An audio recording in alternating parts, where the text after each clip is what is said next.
తెలంగాణ ప్రభుత్వం ఇచ్చిన 6 హామీల్లో మహాలక్ష్మి పథకం ఒకటి. ఈ పథకం అమలుపై ప్రభుత్వం కసరత్తు చేస్తోంది.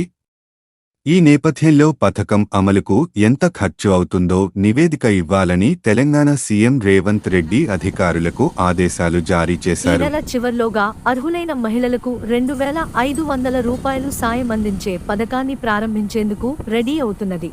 ఇప్పటికే ప్రభుత్వం నిర్వహిస్తున్న ప్రజాపాలన దరఖాస్తులు వస్తున్నాయి. ఇందులో మహాలక్ష్మి స్కీమ్లో రూ. 2,500 సాయం పొందే అవకాశమూ ఉన్నది.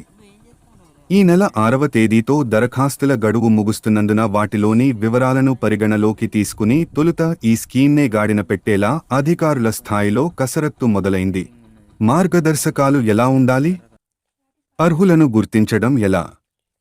ఇలాంటి అంశాలన్నింటిపై త్వరలో క్లారిటీ రానున్నది. లోక్సభ ఎన్నికల కోడ్ అమల్లోకి వచ్చేలోపే దీనిని అమలు చేసి వారి ఓటు బ్యాంకును ఆకట్టుకోవచ్చని భావిస్తున్నది. మహిళలకు ఫ్రీ బస్ జర్నీ స్కీమ్తో ఇప్పటికే ప్రభుత్వానికి మంచి మైలేజ్ వచ్చింది.